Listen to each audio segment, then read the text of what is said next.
You're sitting by the window on a routine flight, watching the world shrink below you. The cabin hums with that familiar, almost meditative drone of engines. The flight attendants move through their practiced choreography. Everything feels safe, routine, peaceful. Welcome back to Midnight Deep Dive.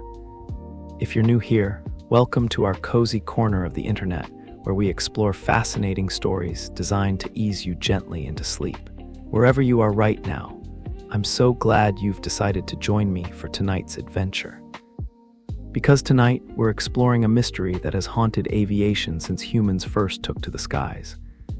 Despite all our technology, despite satellites and radar and sophisticated tracking systems, planes have simply vanished. One moment they're cruising at altitude, the next they've disappeared from radar, from radio contact, from the world itself. Where do they go? How can something as large as a commercial airliner simply cease to exist? So settle in, perhaps imagine yourself in that window seat, watching clouds drift past, and let's journey together through a century of mysteries in the sky. Our story begins not with jets or jumbo aircraft, but with canvas, wood, and extraordinary courage. In the early years of the 20th century, flight itself was the mystery. Those first brave souls who strapped themselves to fragile machines and launched into the sky were explorers of a frontier as unknown as the depths of the ocean. When the Wright brothers achieved powered flight in 1903, they opened a door to a realm that humans had only dreamed of for millennia. But this new frontier came with risks that no one fully understood. The earliest pilots disappeared regularly, though their losses were often attributed to the general danger of flying rather than treated as mysteries. Aviation in the 1910s and 1920s was a barnstorming affair. Pilots flying by sight, following roads and railways, carrying no radio, no instruments beyond basic altimeters and compasses. When weather closed in or engines failed, pilots went down, and often no one knew exactly where. The landscape would eventually reveal the wreckage, or it wouldn't. The ocean and remote wilderness kept their secrets. Consider the fate of early male pilots, the first to fly regular routes across vast distances. These courageous aviators flew through all weather, often at night, navigating by bonfires lit on mountaintops and the faint lights of distant towns. When they disappeared, which happened with disturbing frequency, search parties might find wreckage weeks or months later in some remote canyon or forest. Others were simply never found, their final moments known only to the indifferent sky. World War I introduced aviation to industrial-scale tragedy. Thousands of young pilots climbed into primitive fighters and bombers, many with only a few hours of training. Combat wasn't the only killer.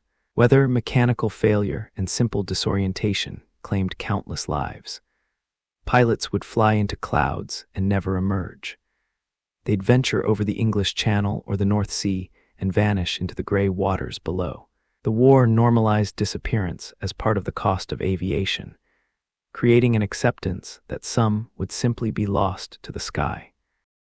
The 1920s brought the golden age of aviation adventurers, pilots attempting record-breaking flights across oceans and continents.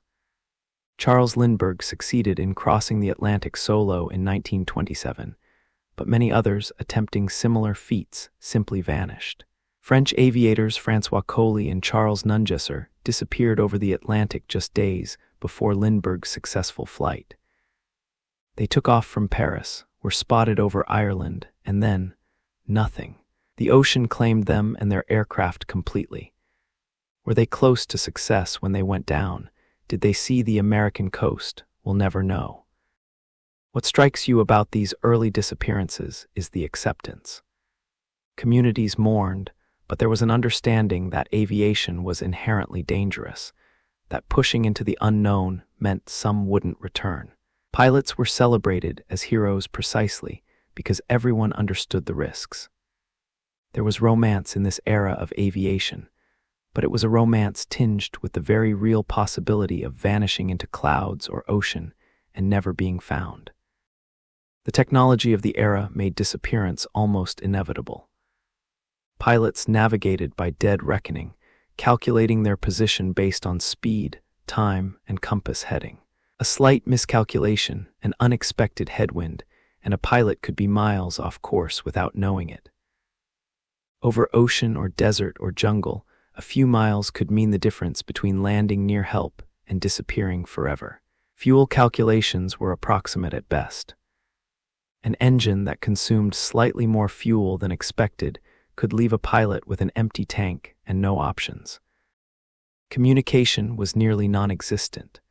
Early aircraft had no radios. Pilots who encountered trouble simply went down, and ground observers had no way of knowing. Even as radio technology improved in the late 1920s, sets were heavy, unreliable, and had limited range. A pilot might radio that they were encountering trouble, but if they couldn't accurately describe their position, the message was almost useless for rescue efforts. The psychological impact of these disappearances on the aviation community was profound. Every pilot knew someone who had vanished.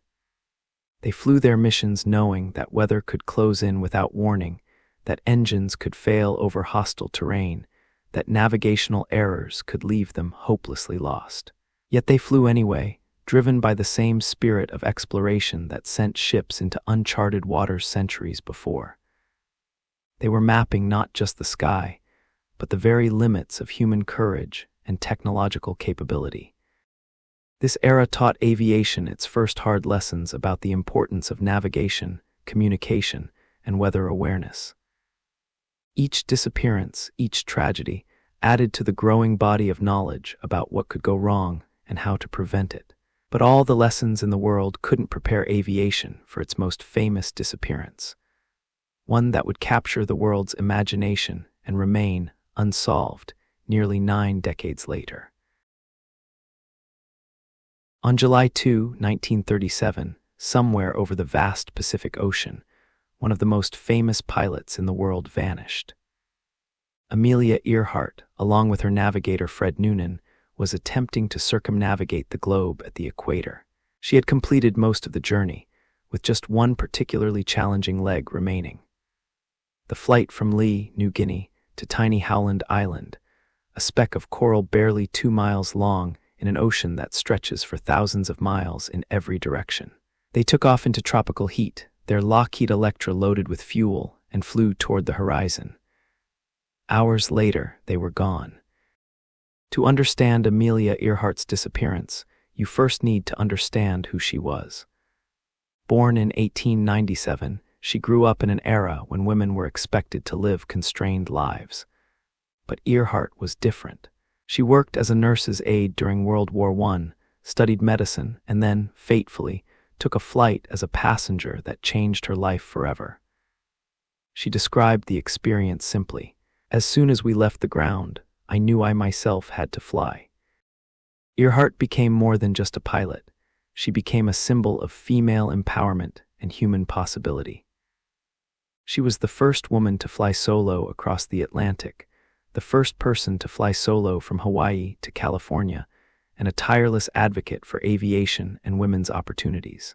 By 1937, she was arguably the most famous woman in America, her endorsements funding her flying adventures. Her attempted around-the-world flight was meant to be her masterpiece, a final triumphant achievement before she transitioned to other pursuits. The flight was meticulously planned, at least by the standards of 1937. Earhart would fly eastward around the equator with Fred Noonan, an experienced navigator who had pioneered trans-Pacific routes for Pan-American Airways. They had a modified Lockheed Electra, additional fuel tanks, the best radio equipment available, and support from the U.S. government, which stationed the Coast Guard cutter Itasca near Howland Island to provide radio guidance and emergency assistance. Everything went according to plan for weeks.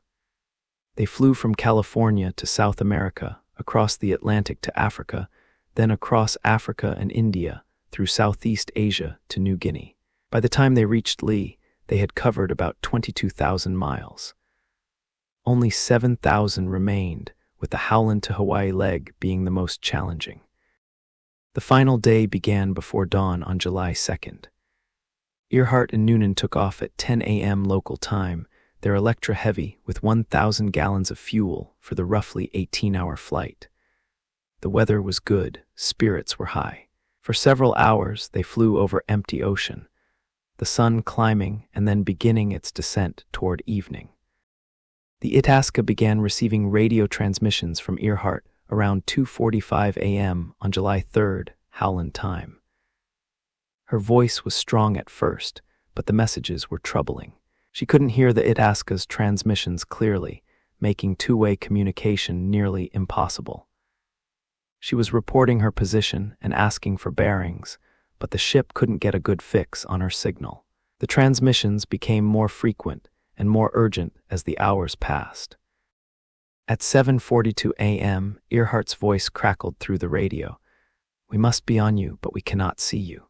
Fuel is running low, been unable to reach you by radio. We are flying at 1,000 feet.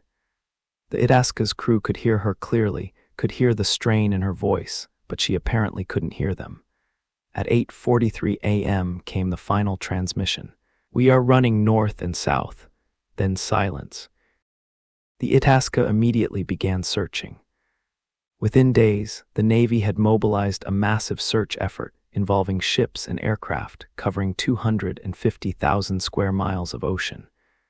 They found nothing. No wreckage, no oil slicks, no life rafts, nothing.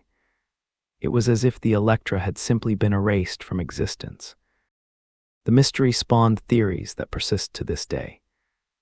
The official conclusion was that Earhart and Noonan ran out of fuel, crashed into the ocean near Howland Island, and sank.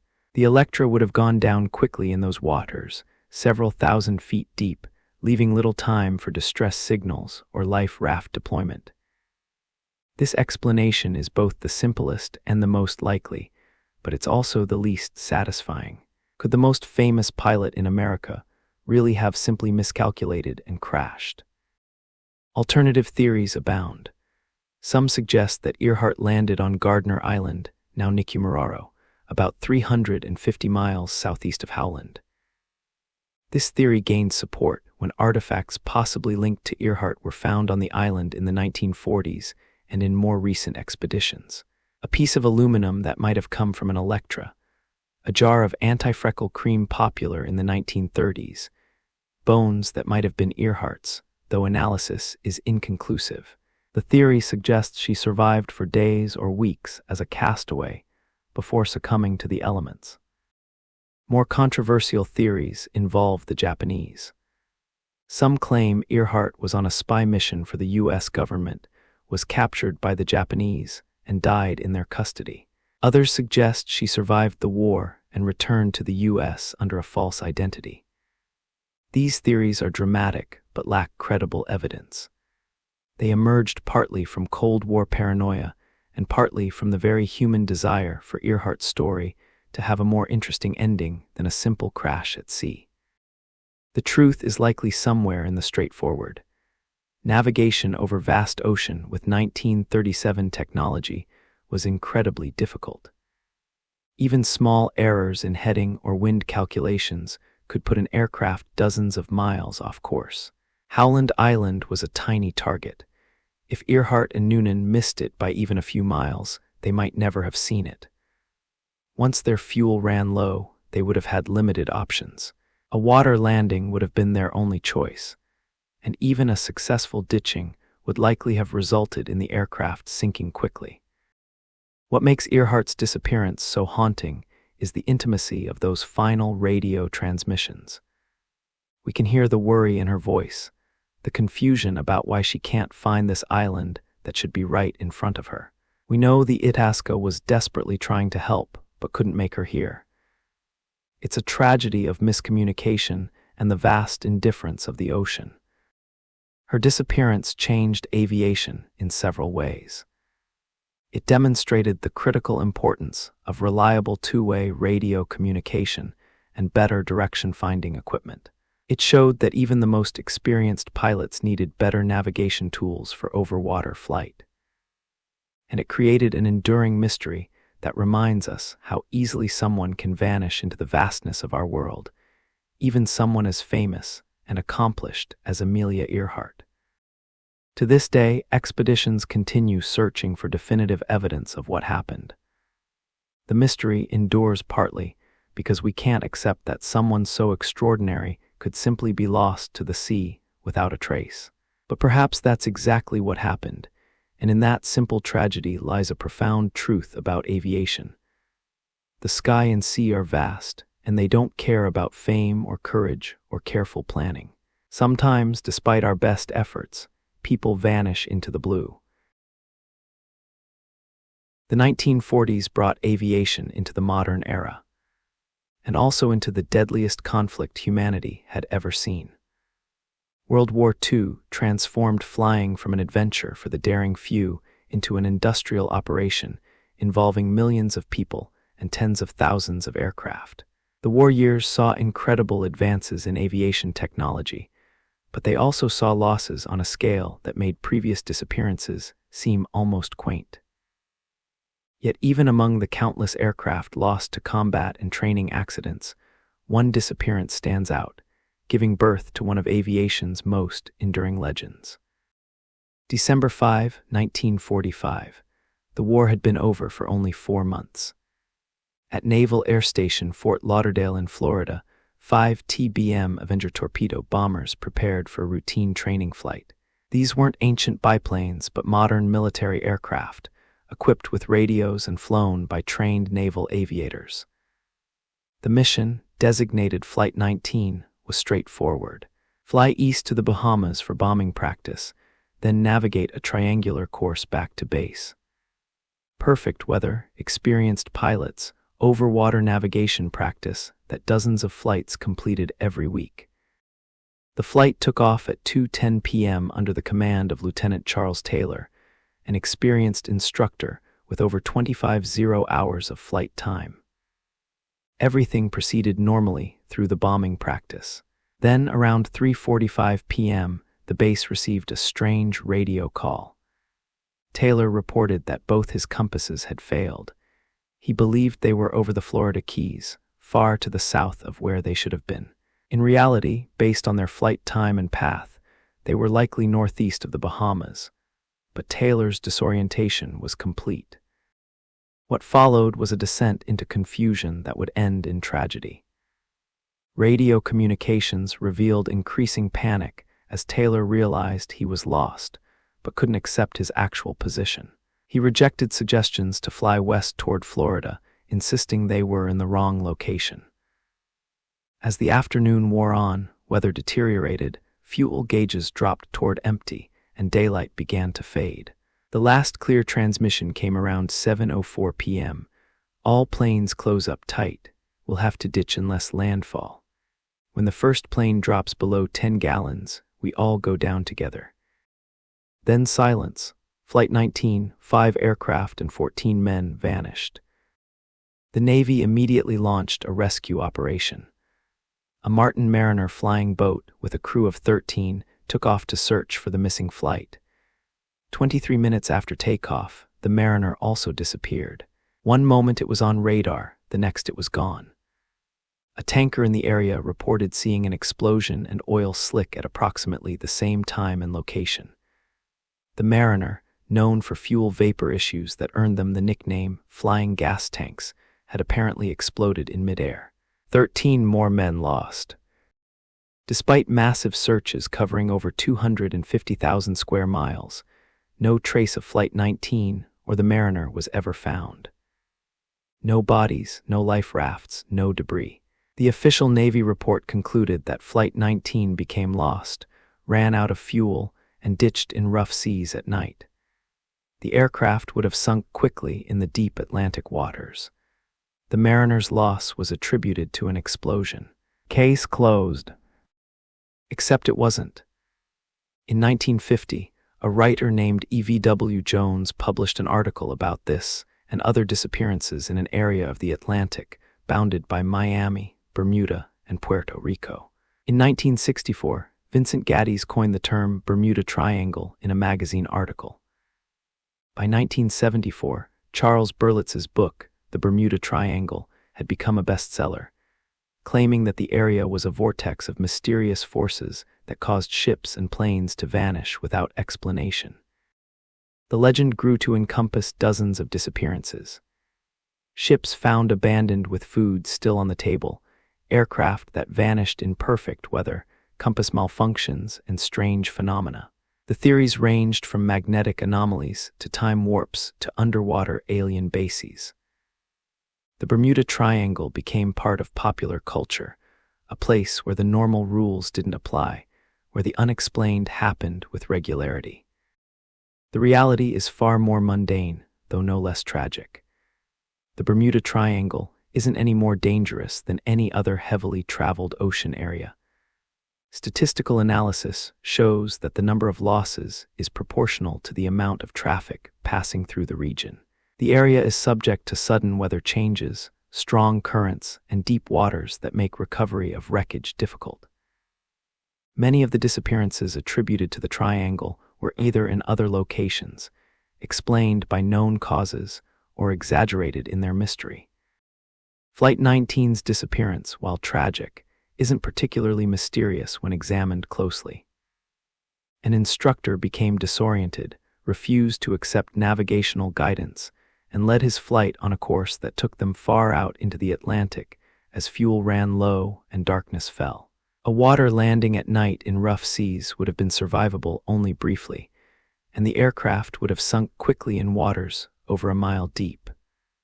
The lack of wreckage isn't surprising. The ocean is vast, and most of a plane's structure sinks rapidly. What the Bermuda Triangle legend reveals is something profound about human psychology.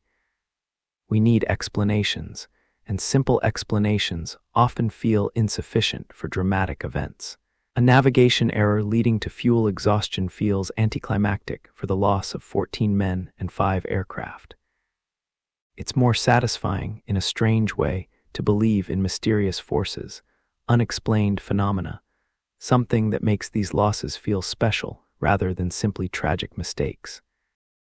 The 1940s taught aviation hard lessons about the importance of proper training, backup navigation systems, and accepting when you're lost. The war years had seen thousands of training accidents as pilots were rushed through abbreviated programs to meet combat needs. Flight 19 was, in many ways, a peacetime echo of wartime losses. Preventable, tragic, and entirely explainable through human error and unforgiving circumstances. But from this tragedy and others like it came improvements.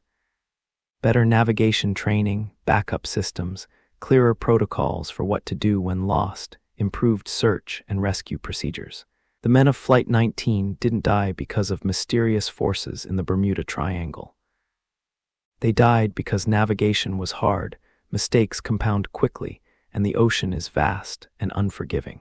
That truth, while less exotic than alien theories, honors their memory more honestly, and helped make aviation safer for everyone who followed.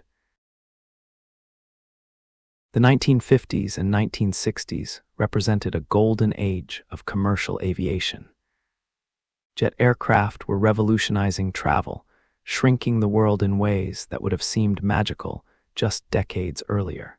Elegant passengers dressed in their finest boarded gleaming aircraft with names like Clipper and Starliner, flying to exotic destinations in pressurized comfort at speeds approaching 600 miles per hour. It was glamorous, sophisticated, and relatively safe compared to earlier decades. Yet even in this modern era, planes could still simply vanish, and when they did, the mysteries were all the more troubling because they seemed less explicable. June 24, 1950. Northwest Orient Airlines Flight 25. One was on a routine flight from New York to Seattle with a stop in Minneapolis. The DC-4 aircraft, carrying 58 people, was flying over Lake Michigan in the evening when it requested permission to descend from 35,000 feet to 25,000 feet to avoid a storm. That was the last communication. The aircraft vanished from radar, no distress call was ever received, and no wreckage was found despite immediate search efforts. In the days that followed, debris began washing up on Michigan shores. Seat cushions, luggage, bits of the aircraft. Bodies were recovered from the water. Clearly, the plane had crashed into the lake, likely caught in severe weather, but the main wreckage was never located. To this day, Flight 25, one rests somewhere in Lake Michigan's depths. The largest loss of life in a commercial aviation accident over the Great Lakes, yet mostly forgotten outside of small memorials and the occasional deepwater search expedition. The case highlighted a troubling reality. Even over well-traveled routes near populated areas, aircraft could disappear. Lake Michigan isn't the Pacific Ocean, but it's deep enough and large enough that finding a sunken aircraft was, and remains, extraordinarily difficult. The families of the 58 victims had no crash site to visit, no final resting place for their loved ones. They knew their family members had died, but without recovered wreckage or bodies, there was no closure. Even more mysterious was the disappearance of Flying Tiger Line Flight 739 on March 16, 1962. This military charter flight was carrying 93 American soldiers from California to Vietnam, with refueling stops in Hawaii and the Philippines. The Lockheed Super Constellation took off from Guam headed for the Philippines and simply vanished. One moment the aircraft was reporting normal flight conditions, the next it was gone. No distress call, no emergency beacon, nothing. A massive search involving aircraft and ships from multiple nations found nothing initially. 8 days later, a civilian tanker found debris and bodies in the Philippine Sea. The wreckage suggested a violent in-flight breakup, but what caused it remained unknown. Theories ranged from mid-air explosion to sabotage to catastrophic mechanical failure. The main wreckage, like so many before it, sank into deep ocean waters and was never recovered. 107 people, 93 soldiers, 11 crew, and 3 South Vietnamese military personnel, were simply gone, leaving behind families and questions that would never be fully answered. The Cold War context of the 1950s and 60s added layers of suspicion to any disappearance. When Soviet fighters shot down Korean Airlines Flight 902 in 1978 after it strayed into Soviet airspace, it demonstrated that geopolitical tensions could turn navigation errors deadly.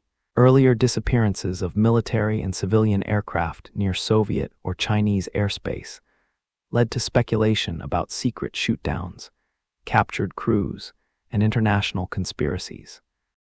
British South American Airways lost 2 aircraft in mysterious circumstances that fueled speculation about the Bermuda Triangle.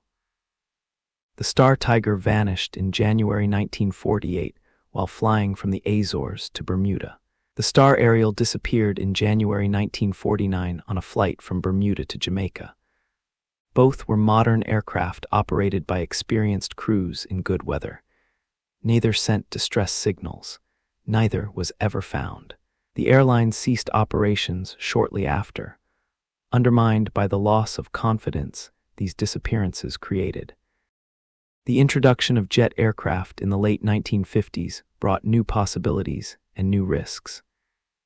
Jets flew higher and faster than propeller aircraft, but they were also more complex and less forgiving of certain types of failures.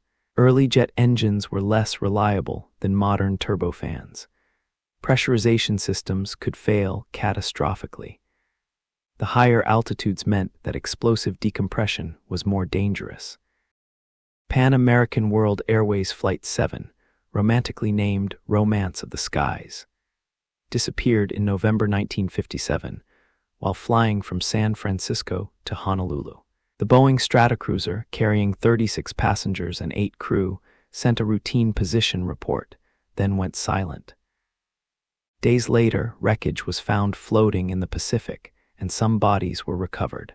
The investigation revealed that the plane had experienced a catastrophic failure, but the cause remained unclear. Some evidence suggested possible sabotage, but nothing was ever proven. These disappearances of the 1950s and 60s occurred against the backdrop of aviation becoming mainstream. Millions of people were flying who had never flown before. The industry was growing explosively, with airlines adding routes and aircraft as fast as they could. Safety standards were improving, but so was complexity. Jet aircraft required more sophisticated maintenance, better trained pilots, more advanced air traffic control. Each disappearance prompted investigations, regulatory changes, and technological improvements.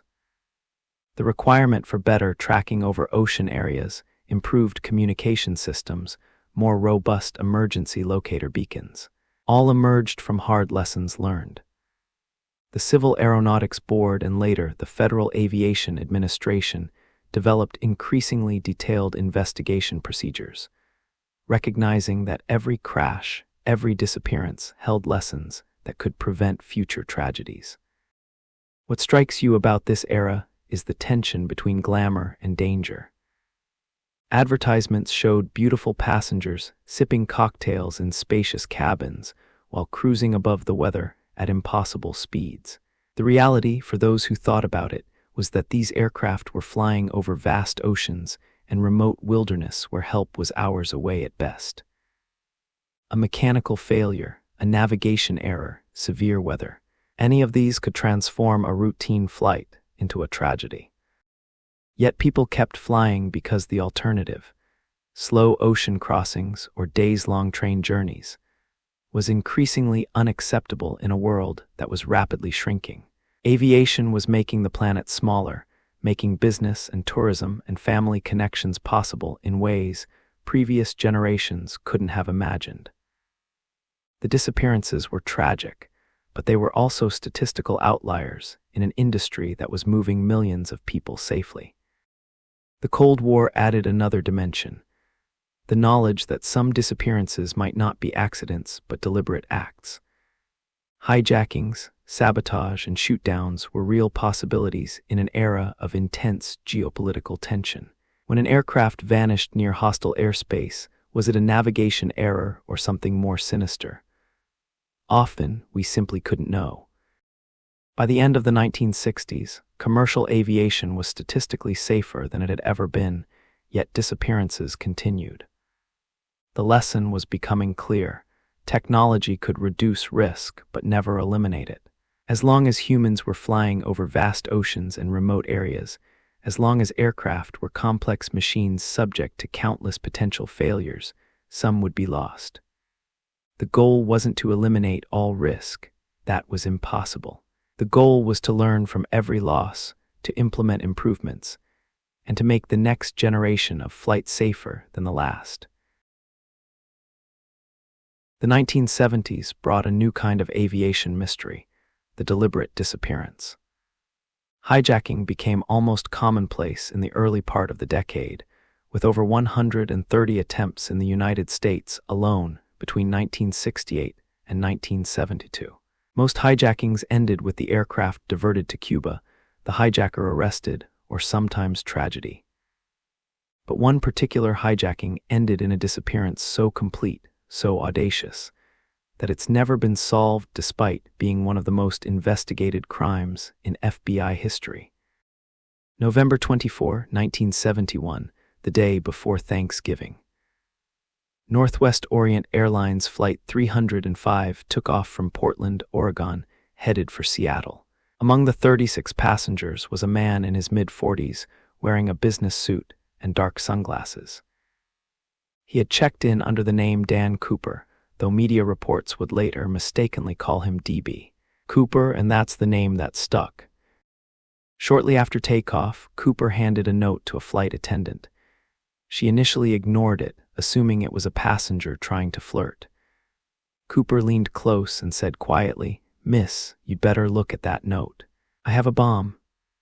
The note claimed he had a bomb in his briefcase and demanded $200,000 in $20 bills, 4 parachutes, and a fuel truck standing by in Seattle to refuel the aircraft. What followed was one of the strangest incidents in aviation history. Cooper was calm, polite, even apologetic about the inconvenience. He allowed all passengers to deplane in Seattle in exchange for the money and parachutes. He kept several crew members aboard and ordered the plane to fly to Mexico City at low altitude with the rear stairs down. Somewhere over the wilderness of southern Washington state, on a dark and stormy night, Cooper strapped on a parachute, grabbed the money, and stepped off the rear stairs of a 727 at 10,000 feet into wind, rain, and darkness. The aircraft landed safely. Cooper was gone. Despite one of the most intensive manhunts in history, he was never found. No body, no parachute, only a small amount of the ransom money discovered years later along the Columbia River. Did he survive the jump? Most experts think not. Jumping at night in a storm into dense forest with no proper equipment or knowledge of the terrain below would be almost certainly fatal. But without a body or definitive evidence, the mystery endures. The D.B. Cooper case prompted immediate changes in aviation security. Within a year, the Cooper vane was installed on 727s, a mechanical device that prevented the rear stairs from being lowered in flight. Airport screening increased, though it would take further tragedies before truly comprehensive security measures were implemented. But hijackings for political purposes were even more troubling than Cooper's audacious theft. Palestinian terrorists hijacked multiple aircraft in September 1970, eventually destroying 3 aircraft in the Jordanian desert in a dramatic spectacle broadcast worldwide. Throughout the decade, aircraft were hijacked to demand prisoner releases, to make political statements, to seek asylum. Some ended peacefully, some tragically. A few hijackings ended in complete mystery. Aircraft would be hijacked, would disappear behind the Iron Curtain or into hostile territory, and would never be heard from again. During the Cold War, some flights that vanished near Soviet or Chinese airspace might have been hijackings rather than accidents, with the full story suppressed by governments unwilling to admit what happened. The 1970s also saw the rise of terrorism as a major threat to aviation. Explosives hidden in luggage brought down aircraft with horrifying regularity. TWA Flight 841 in 1974, which mysteriously crashed killing all 88 aboard, was long suspected to be a bombing, though this was never conclusively proven. The wreckage, recovered from deep Mediterranean waters, suggested an explosion, but the investigation couldn't determine with certainty what caused it.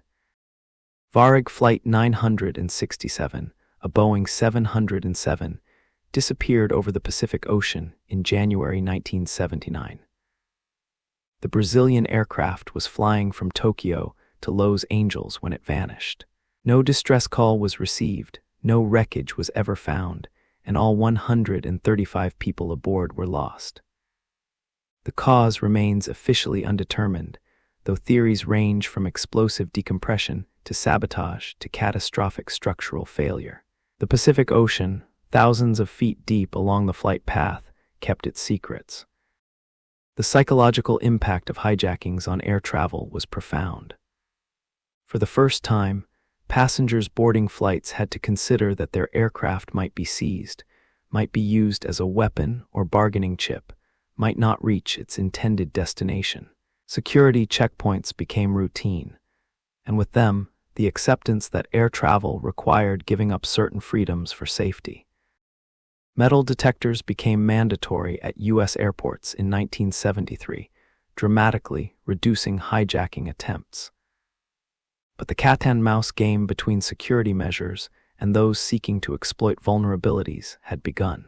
Each new security measure prompted adaptation by criminals and terrorists. Hijackings decreased but didn't disappear. They evolved. What's remarkable about the 1970s is how quickly aviation security transformed from nearly non-existent to comprehensive. Before 1968, you could literally walk onto an aircraft without showing identification or being screened. By the end of the 1970s, security screening was mandatory. Passenger manifests were carefully checked, and aircraft themselves were being redesigned to be more resistant to hijacking.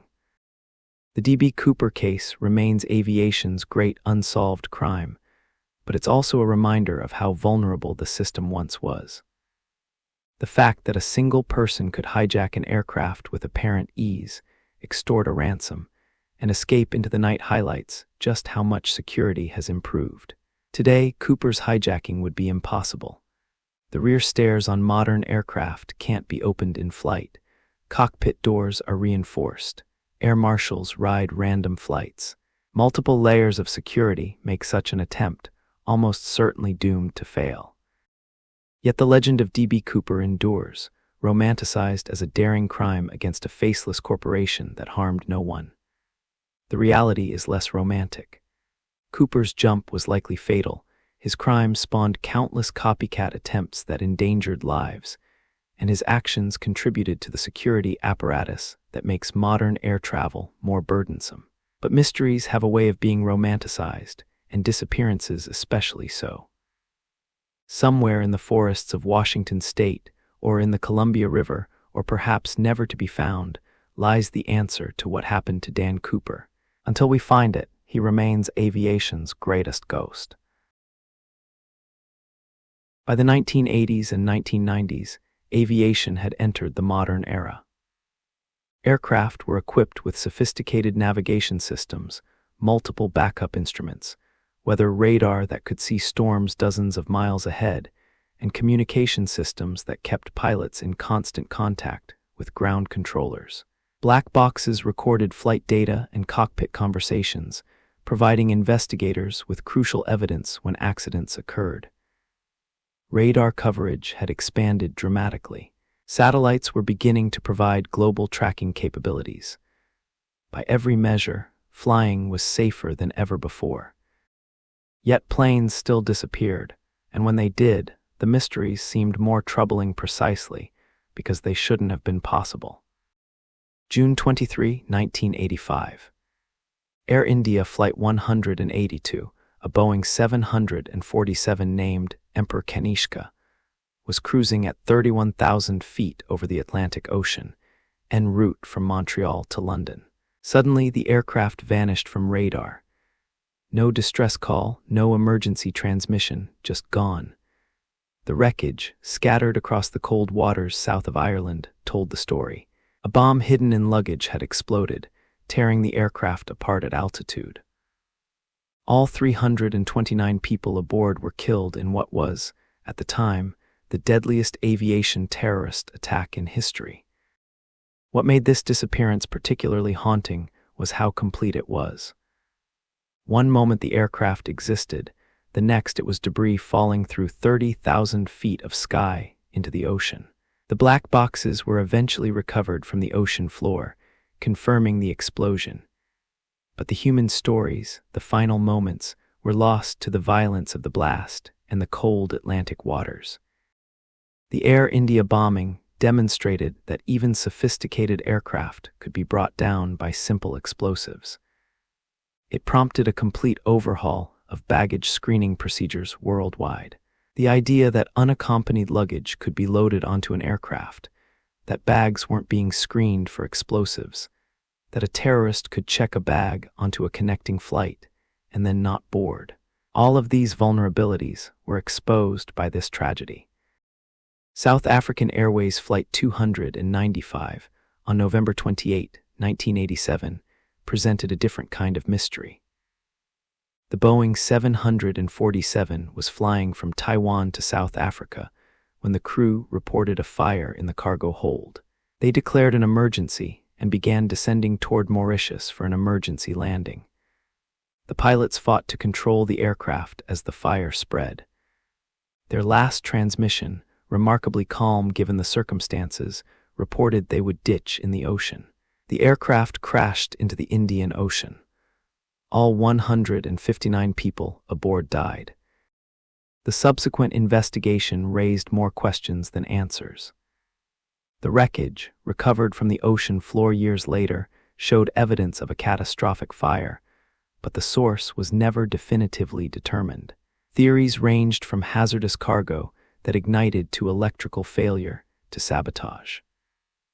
The South African government's classified cargo manifest led to speculation about military or nuclear material aboard.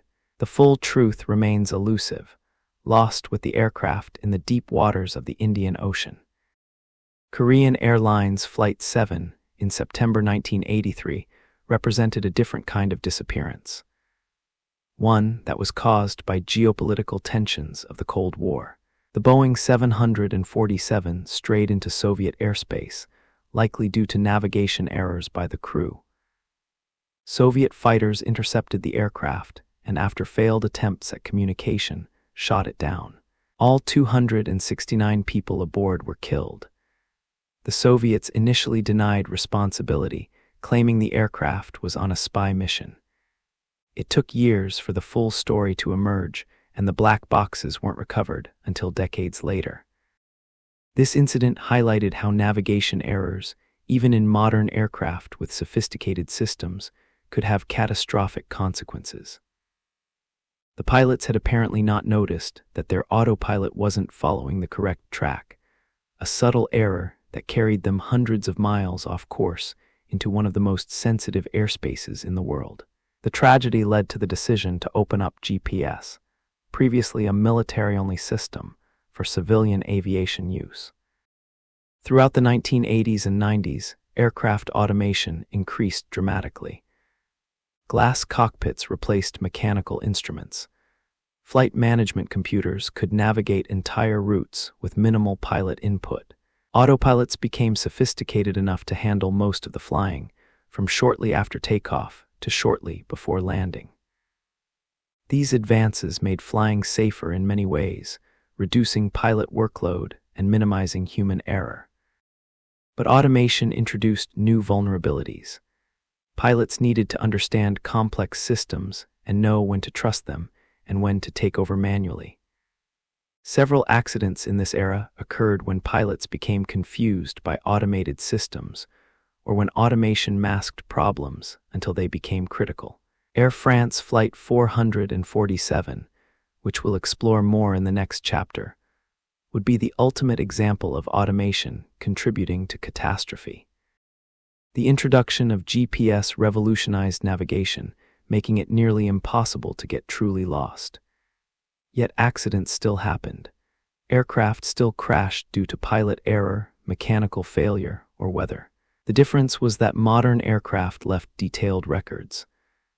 Black boxes captured every system parameter, every control input, every word spoken in the cockpit. When aircraft crashed, investigators could usually piece together exactly what happened. The challenge was when aircraft crashed into deep ocean waters. Recovery of black boxes from the ocean floor, especially in deep waters beyond a few thousand feet, was extraordinarily difficult and expensive. The black box's emergency locator beacons had limited range and battery life, typically only 30 days. If search teams couldn't locate the crash site quickly, the beacons would stop transmitting and the boxes might never be found. This era also saw improvements in how authorities handled aviation disasters. International cooperation increased, with multiple nations coordinating search efforts when aircraft disappeared over international waters. The technology for detecting and investigating crashes improved dramatically. Satellite imagery could spot debris. Ocean survey equipment could map sea floors and locate wreckage.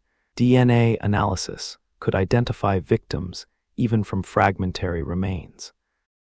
Yet for all these advances, some mysteries remained. Aircraft that crashed in remote areas might not be found for years or decades.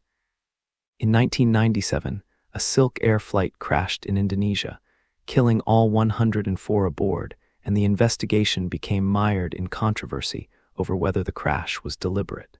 Without definitive answers, families were left with uncertainty and competing theories. What became clear in this era was that technology could prevent many disappearances, but not all. Human factors, pilot error, poor maintenance, criminal acts, remained significant risks. The ocean remained vast and deep, capable of swallowing aircraft without trace. And new technologies introduced new failure modes that had to be understood and mitigated. By the end of the 1990s, commercial aviation had achieved remarkable safety. The rate of fatal accidents per million flights had dropped dramatically. Modern aircraft had multiple redundancies for every critical system. Pilots were better trained than ever. Air traffic control was more sophisticated, weather forecasting was more accurate. Yet the possibility of disappearance remained, as the next era would demonstrate in the most shocking way possible. On June 1, 2009, Air France Flight 447 departed Rio de Janeiro for Paris. The Airbus A330, one of the most sophisticated commercial aircraft ever built, was flying one of the most routinely traveled routes across the Atlantic. On board were 228 people, including passengers returning from vacation and crew members near the end of a standard overnight flight. The aircraft was equipped with every modern navigation and safety system: GPS, satellite communication, redundant computers, extensive automation. It should have been a routine flight. 4 hours later, flying through an area of thunderstorms over the Atlantic, Flight 447 simply vanished. No distress call, no emergency transmission. The aircraft's automated systems sent a series of maintenance messages via satellite indicating multiple failures, then silence. The aircraft, everyone aboard, and all the sophisticated technology that should have kept them safe. Gone. The disappearance of Flight 447 shocked the aviation world. This wasn't an aircraft from the 1950s with primitive instruments. This was a modern Airbus with glass cockpits, fly-by-wire controls, and automation that should have been able to handle almost any emergency. Yet it had disappeared as completely as any aircraft from the dawn of aviation. How was this possible in 2009? The search began immediately. Brazil and France coordinated efforts covering vast areas of the Atlantic. Within days, debris and bodies began to be recovered, confirming that the aircraft had crashed. But finding the main wreckage, and crucially, the black boxes, proved extraordinarily difficult. The ocean in that region is over 12,000 feet deep, and the wreckage field could be scattered over miles of sea floor. For 2 years, the investigation stalled. Without the black boxes, investigators could only speculate based on the automated maintenance messages, recovered debris, and simulation. Then, in May 2011, nearly 2 years after the crash, a deep-sea search finally located the wreckage. The black boxes were recovered, and they revealed a story both tragic and deeply troubling. The aircraft had flown into a storm. The pitot tubes, which measure airspeed, had iced over, causing the airspeed indicators to fail. This was a known issue with these particular pitot tubes, and Air France had been replacing them on its fleet. But on Flight 447, the autopilot, unable to trust the airspeed data, disconnected. The aircraft went from being automatically controlled to requiring manual flying. At night, in a storm over the ocean. What happened next was a cascade of failures, both technical and human. The pilots, suddenly thrust into manual control with confusing instruments, made a series of errors. They pulled the nose up when they should have pushed it down. The aircraft entered an aerodynamic stall, but they didn't recognize it. For 3.5 minutes, the aircraft fell from 38,000 feet into the ocean, while the pilots struggled to understand what was happening and how to recover. The black box recordings were heartbreaking. You can hear the confusion, the conflicting inputs from the two pilots flying, the slowly dawning realization that they were falling. The captain, who had been resting in the cabin, returned to the cockpit, but couldn't recover control in time. The aircraft hit the ocean at high speed, killing everyone instantly. The investigation revealed systemic issues. The pilots hadn't been trained adequately for manual flying in unusual situations. They didn't understand how the aircraft's automation worked and how to interpret its warnings. The particular model of pitot tube was prone to icing. The airline's training programs hadn't emphasized hand-flying skills, assuming that automation would handle most situations. Flight 447's disappearance and the subsequent investigation prompted major changes in aviation training worldwide. Airlines increased emphasis on manual flying skills and handling automation failures. The problematic pitot tubes were replaced across the industry. Procedures for unusual attitudes and stall recovery were revised. And the search for Flight 447 led to improvements in black box technology and ocean search capabilities. But the incident raised a troubling question. Had aviation become too automated? Had pilots become so dependent on computers that they couldn't handle situations when the automation failed? The paradox was clear. Automation had made flying safer by handling routine operations flawlessly. But it had also eroded the manual flying skills that pilots needed in emergencies. Other incidents in the 2000s reinforced these concerns. Atom Air Flight 574 disappeared over Indonesia in 2007 after the crew became disoriented by navigation system failures. The aircraft crashed into the ocean, killing all 102 aboard. The investigation revealed that the pilots had become so focused on troubleshooting their instruments that they lost awareness of the aircraft's attitude and position. They essentially flew a perfectly functional aircraft into the sea because they were confused by malfunctioning instruments. These digital-era disappearances shared common themes. Sophisticated technology generally worked well, but could fail in ways that pilots didn't fully understand. When automation disconnected, pilots were suddenly expected to manually fly aircraft in challenging conditions, often at night or in weather. The transition from automated to manual control could be jarring and confusing. And the ocean, despite all our technology, remained an excellent place to hide wreckage. The loss of Flight 447 was particularly significant because it demonstrated that even in the digital age, with satellite communications and tracking, an aircraft could vanish.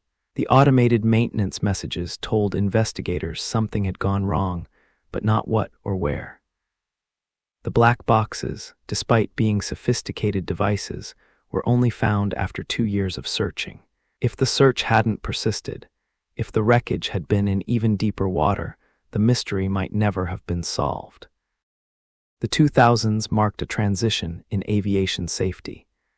The focus shifted from preventing mechanical failures to managing human factors and automation. Modern aircraft rarely failed mechanically. They failed when pilots mishandled them, or when unusual situations arose that hadn't been anticipated by designers.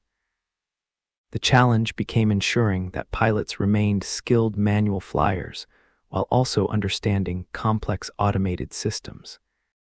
Weather remained a persistent challenge despite advances in radar and forecasting.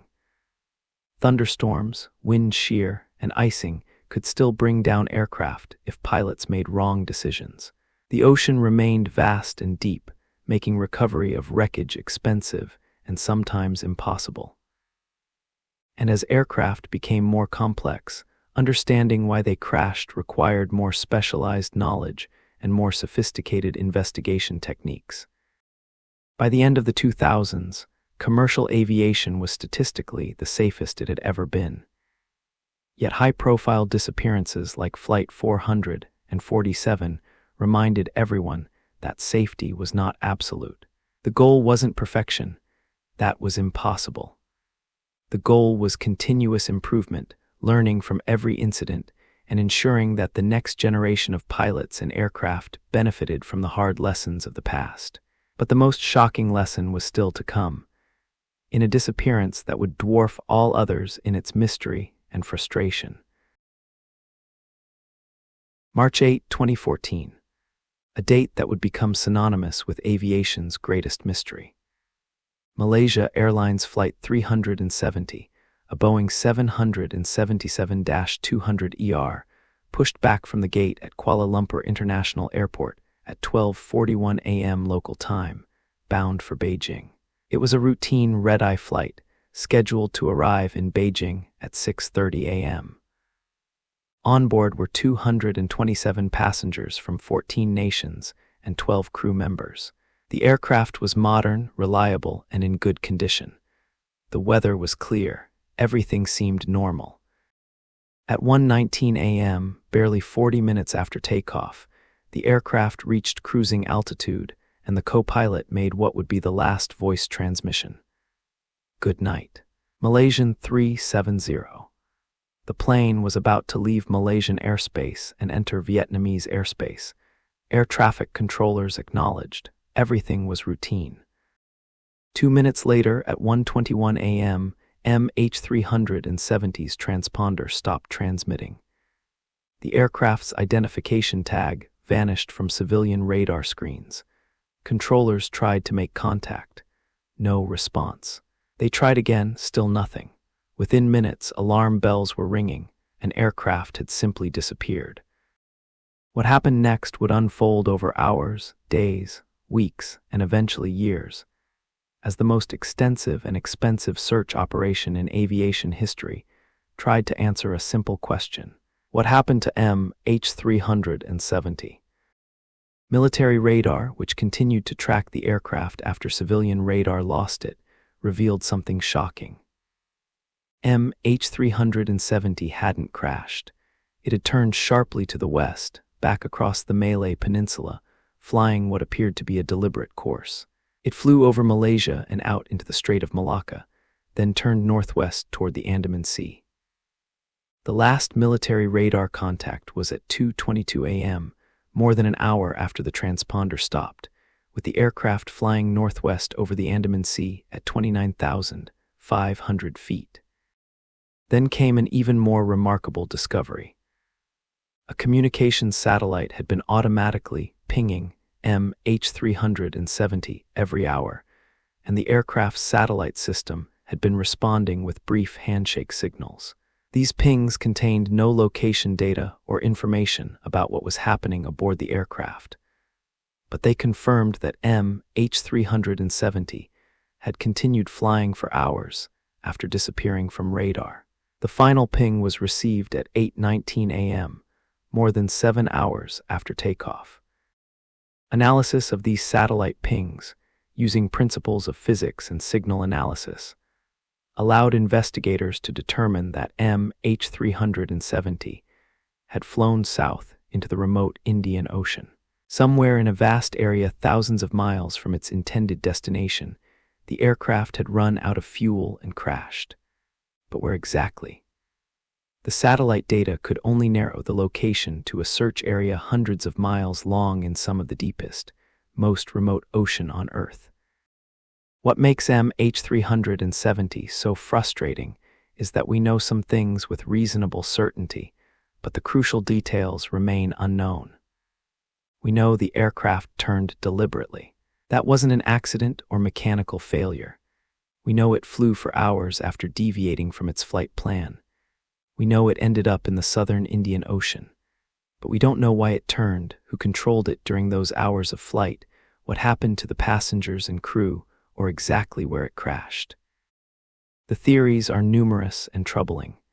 The most widely suspected explanation is that someone in the cockpit, either the captain or first officer, deliberately diverted the aircraft. Analysis of the captain's home flight simulator found that he had practiced flying a similar route into the southern Indian Ocean, though this evidence is disputed. Did an experienced pilot intentionally crash the aircraft, taking 238 others with him? It's a disturbing thought, but similar incidents have occurred before. Alternative theories suggest hijacking, though no terrorist group ever claimed responsibility. Some propose catastrophic decompression that incapacitated the crew while the aircraft flew on autopilot until fuel exhaustion. Others suggest fire in the cockpit or cargo hold that forced the pilots to turn back, but then overcame them. More exotic theories involve electronic warfare, cyber hacking, or even shoot-down and cover-up by military forces. The search for MH370 became the most expensive in aviation history. Multiple nations contributed ships, aircraft, and expertise. Sophisticated sonar equipment mapped vast areas of ocean floor. Underwater drones searched for wreckage. The search focused on an area of the southern Indian Ocean west of Australia in waters up to 4 miles deep. Month after month, the search continued without success. In July 2015, more than a year after the disappearance, a piece of wreckage washed ashore on R.A. Copyright Union Island in the Indian Ocean. It was a flaperon from a Boeing 777, later confirmed to be from MH370. Over the following years, more debris washed up on shores around the Indian Ocean. Pieces of wing, interior panels, personal effects.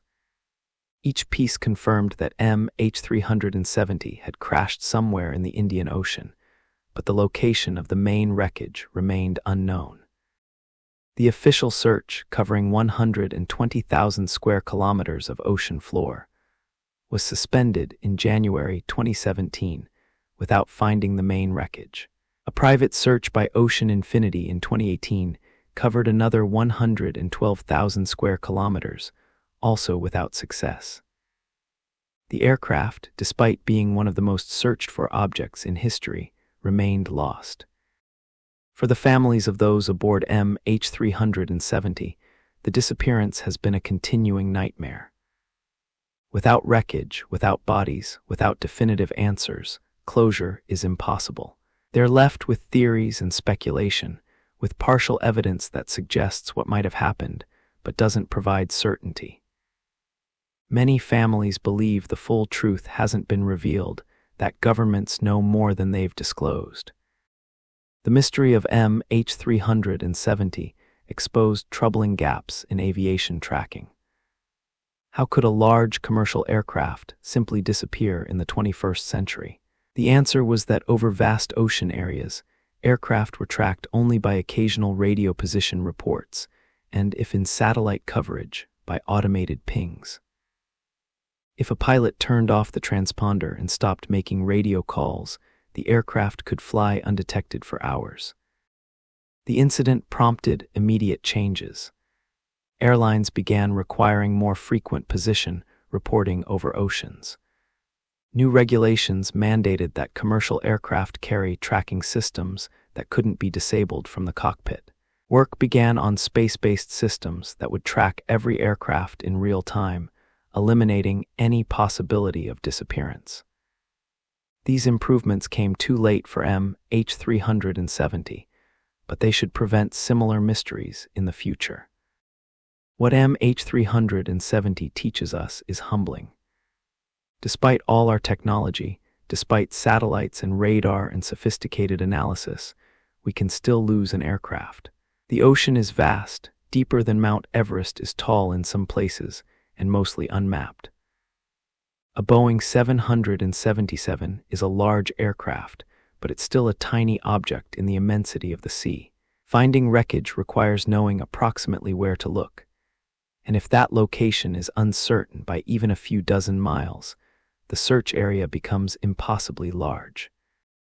The mystery endures. Families continue searching for answers. Conspiracy theories proliferate online, each more elaborate than the last. Governments issue periodic statements about new evidence or analysis, but nothing definitive emerges. MH370 has become aviation's great unsolved mystery. More troubling than Amelia Earhart because it happened in our time, with our technology, and it still hasn't been explained.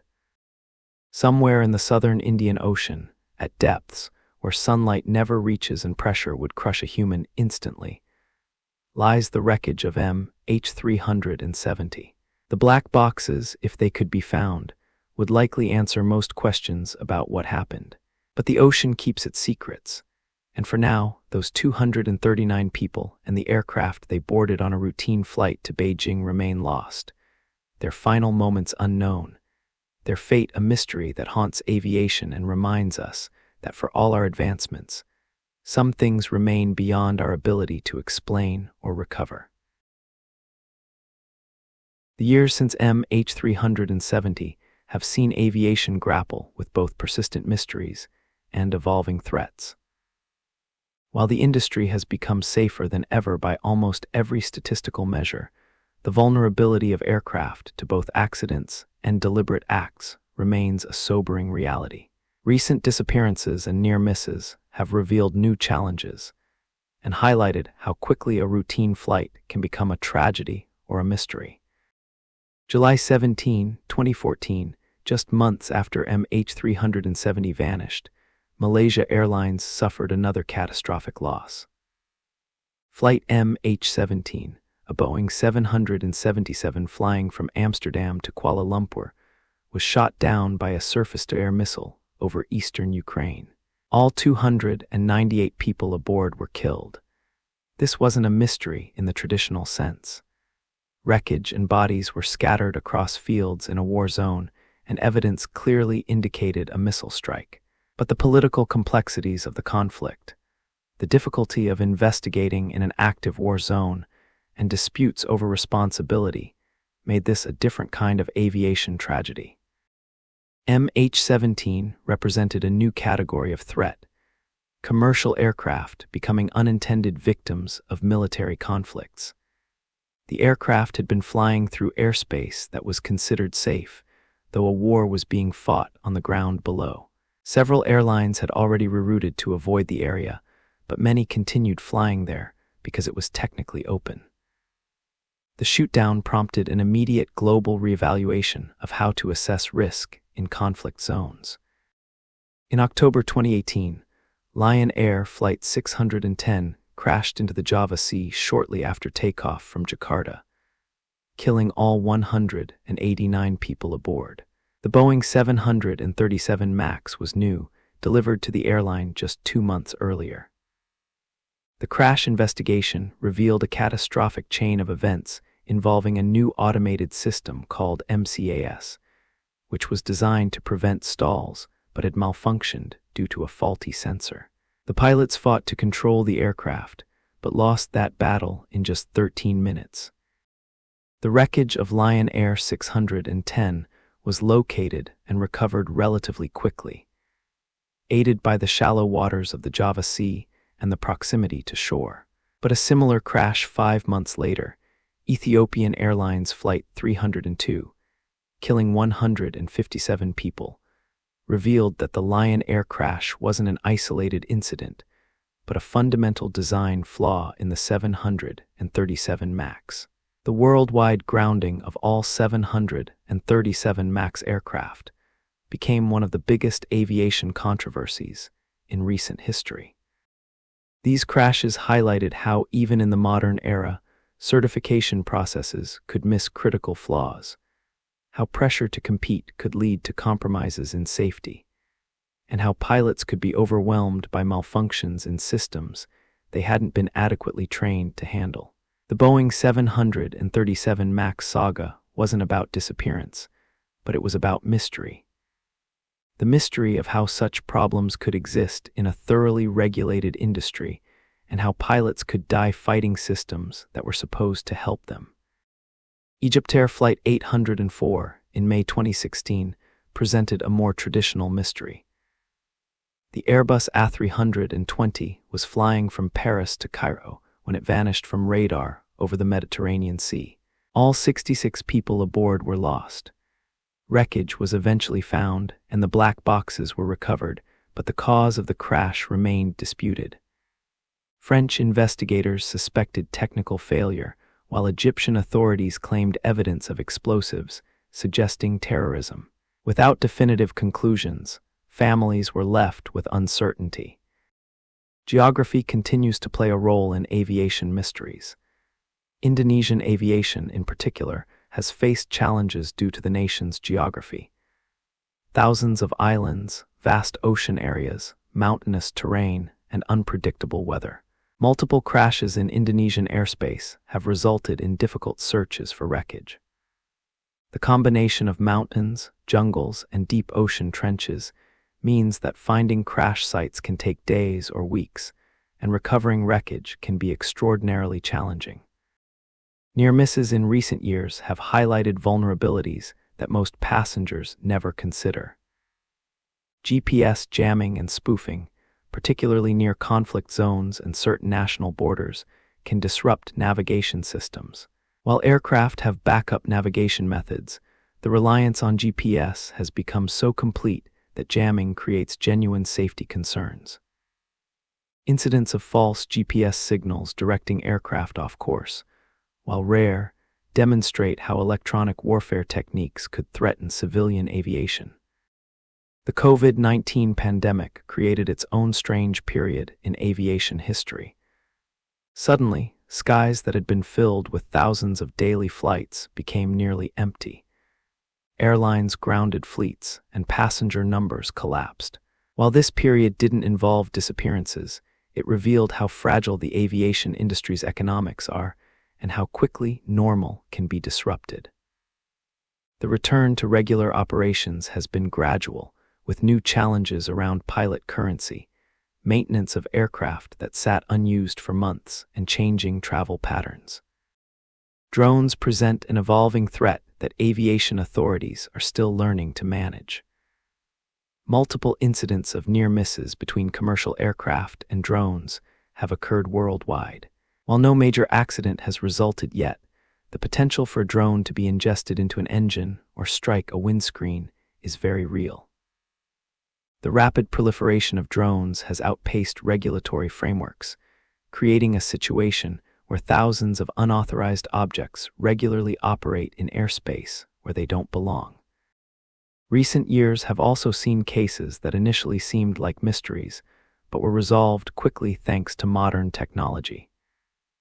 Aircraft that experienced emergencies over oceans but managed to land safely. Flights that lost communication but were tracked throughout by radar and satellite. The rapid response of search and rescue teams when aircraft do crash. These successes don't make headlines the way disasters do, but they represent the positive side of aviation's evolution. What becomes clear from examining recent aviation events is that threats evolve. The challenge of the 2020s isn't the same as the 1970s or 1990s. Today's concerns include cybersecurity, autonomous systems, climate change affecting weather patterns, pilot mental health screening, and geopolitical conflicts creating unexpected danger zones. Each new technology, while generally improving safety, also creates new potential failure modes that must be understood and mitigated. The persistence of small mysteries, even in an era of comprehensive tracking, reminds us that aviation remains a complex, challenging endeavor. An aircraft that makes an emergency landing in a remote area might not be located for hours because communication was lost. A crash in mountainous terrain might take days to reach even after the location is known. The ocean, despite all our sonar and satellite imagery, remains an excellent place to lose things. Yet the trajectory is clear. Aviation is becoming safer, more transparent, and more resilient. The lessons learned from every incident, including recent ones, inform training, design, and operations. The goal isn't perfection. That's impossible in any human endeavor. The goal is continuous improvement, making tomorrow's aviation safer than today's, and ensuring that the next generation learns from the mistakes and mysteries of the past. As we drift toward the end of our journey through a century of aviation mysteries, let's look forward to what the future holds. The progression from Amelia Earhart's era, when aircraft flew with no communication or tracking, to today's sophisticated systems is remarkable. But the mystery of MH370 demonstrated that gaps still exist. The question facing aviation now is whether we can finally eliminate the possibility of disappearance entirely.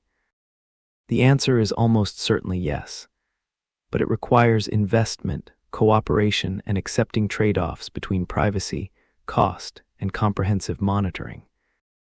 The technology already exists to track every aircraft in real time, anywhere on Earth. Satellite-based tracking systems can receive position updates from aircraft every few seconds rather than the current standard of every few minutes over oceans. These systems are independent of anything the pilot can disable, ensuring that even if an aircraft's transponder is turned off, its location remains known. Several such systems are already operational, and regulations are increasingly requiring their installation on commercial aircraft. Real-time flight data streaming represents the next evolution of black boxes. Currently, black boxes record flight data and cockpit conversations, but this information is only accessible after recovering the boxes from a crash site. In the future, this data could be continuously streamed to ground stations via satellite. If an aircraft crashes, investigators would already have all the data, eliminating the need to find the black boxes. Airlines and manufacturers have resisted this partly due to privacy concerns and partly due to costs. But momentum is building toward making it mandatory. Deployable black boxes are another innovation gaining traction. Rather than being fixed in the aircraft's tail, these recorders would automatically eject and float in the event of a water crash. They would be bright orange, easily visible, and equipped with satellite beacons strong enough to be detected from anywhere on Earth. Some designs include flotation devices that deploy automatically, ensuring the recorders stay on the surface where they're much easier to recover than from the ocean floor. Artificial intelligence and machine learning are being integrated into aircraft systems in ways that promise to predict and prevent failures before they occur. Modern aircraft generate enormous amounts of data about every system. AI can analyze this data to detect patterns that indicate components are likely to fail soon, allowing preemptive replacement. This predictive maintenance could prevent many of the mechanical failures that have historically caused crashes and disappearances. Automated systems for handling emergencies are also improving. If an aircraft encounters severe turbulence or wind shear, modern systems can respond faster and more accurately than human pilots. If sensors detect smoke in a cargo hold, automated systems can activate suppression while alerting the crew and ground controllers. These systems don't replace pilots, but rather provide additional layers of protection. The role of pilots themselves is evolving. There's active debate in the aviation community about whether aircraft could eventually fly without pilots at all, operated entirely by automation and supervised from the ground. While this remains controversial and likely decades away for passenger aircraft, if ever, it represents the logical extreme of automation's trajectory. More immediately, the focus is on ensuring pilots remain skilled manual flyers, while also being experts in managing increasingly sophisticated automated systems. Improved weather forecasting and atmospheric monitoring will continue to reduce weather-related accidents. Satellites and ground-based systems are becoming better at detecting dangerous conditions like wind shear, icing, and severe turbulence. Aircraft will increasingly be able to automatically route around dangerous weather, using real-time data to find the safest path. Climate change presents new challenges that aviation will need to address. Changing weather patterns, increased clear air turbulence, and more intense storms will require adaptations in aircraft design, routing, and operations. The industry is working to understand these challenges and develop strategies to maintain safety as the climate continues to change. Cybersecurity has emerged as a critical concern. Modern aircraft are essentially flying computers, and like all computer systems, they're potentially vulnerable to hacking. While aircraft systems are designed with multiple layers of security and redundancy, the risk that someone could remotely interfere with an aircraft's systems is taken very seriously. Significant resources are being devoted to ensuring that aircraft communications and control systems are secure from cyber threats. International cooperation in aviation safety continues to strengthen. When an aircraft crashes, investigators from multiple nations often work together, sharing expertise and data. The International Civil Aviation Organization coordinates safety standards globally, ensuring that lessons learned in one country benefit aviation worldwide. This cooperation has been crucial in improving safety and will become even more important as new challenges emerge. The economic reality is that all these safety improvements cost money. Airlines operate on thin margins, and every additional requirement increases costs. There's constant tension between what's technically possible and what's economically feasible. Regulations try to balance these concerns, mandating improvements that provide significant safety benefits while being economically sustainable for the industry. Public perception and acceptance of risk also play roles. Flying is statistically the safest form of long-distance travel, safer than driving by a large margin. Yet high-profile crashes and disappearances generate intense media coverage and public concern. The challenge for aviation is maintaining confidence while acknowledging that absolute safety is impossible. Every flight involves some level of risk, however small. Looking at the trajectory of aviation safety over the past century is genuinely inspiring. The accident rate has dropped dramatically. Modern aircraft are marvels of engineering, with redundancy and safety features that the pioneers of flight couldn't have imagined. The industry's commitment to learning from every incident, to continuous improvement, to sharing information openly. All of this has created a system that's remarkably safe despite the inherent challenges of flight. Yet mysteries will likely always exist at some level.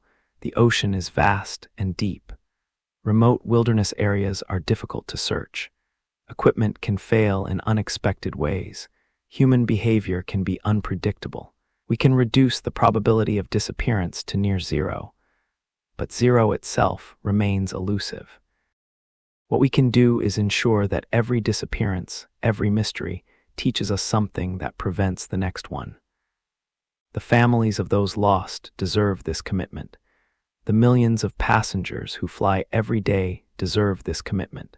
And the pioneers of aviation, who flew into unknown skies with courage that we can barely comprehend, deserve to have their legacy honored through our continuous efforts to make flight safer.